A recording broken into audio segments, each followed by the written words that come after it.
In Illustrator, we can blend two distinct objects to create and distribute shapes evenly between the two objects. The two shapes we blend can be the same or different. We can also create blends between two open paths to create smooth color transitions. Here, we'll begin by creating a blend with specified steps. In my Layers panel, I'm going to turn on the visibility of the Blends layer, and now I can see 3 circles on top of our jellyfish shape. And we're going to create specified step blends between these objects. So I'm going to get my Blend tool, click that on, and I'm going to click that lower left circle, and when the cursor changes to a solid fill, I'll just click it to begin the blend, and then I'm going to click the shape at the top to make a blend object. And so now those two objects are blended, but it doesn't look quite like I want it to. So I'm going to go up to Object, down to Blend, and to Blend Options. And I can see that this is defaulted to a smooth color blend. That's not what I want. I want to click that drop-down menu and choose Specified Steps. I'll click on Preview, and I'll change the number of steps to 10. And then I end up with 10 individual shapes between those blended objects. So that's going to look good. This is creating kind of the structure of the jellyfish.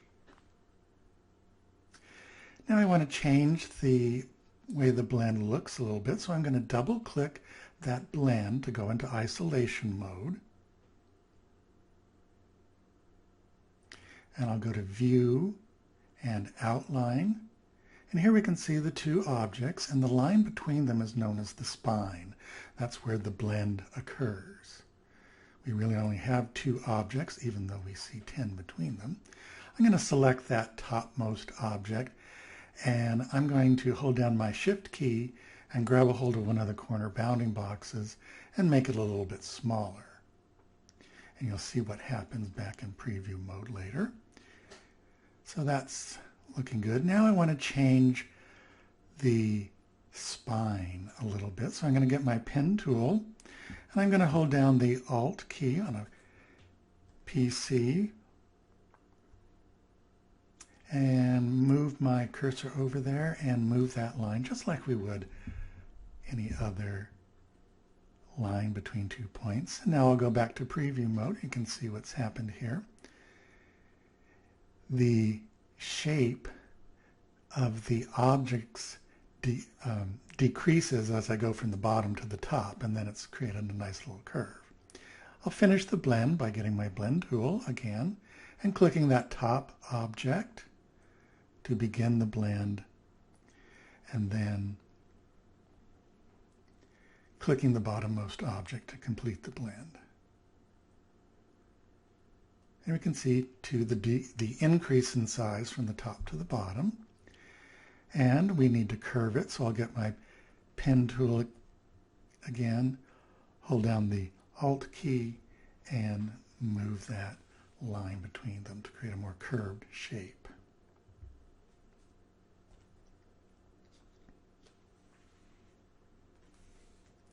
So that's looking good. Now we'll create a smooth color blend between 2 paths.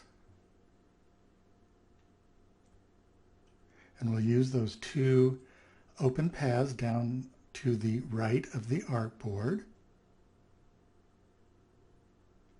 I'll select both those, that kind of pink and purple open paths, curvy paths. And then I'll go up to Object, down to Blend, and over to Make. And you can see it's created a smooth color blend, but I want to make sure that it is showing that in the Blend dialog box. So I'll double click the Blend tool, and yes, it does show that it's smooth color, which is exactly what I want. So this is another way of creating a kind of a gradient using 2 open paths to create the blend. from one color to another.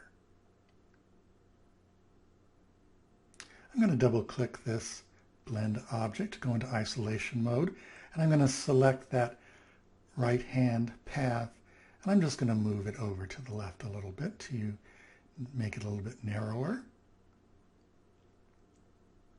I'll double click away from those objects to exit isolation mode,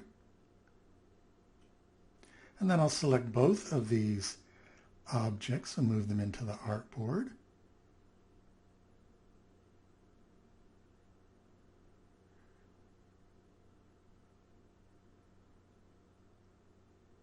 I'll just use my arrow key, I'll move those over to the right a little bit.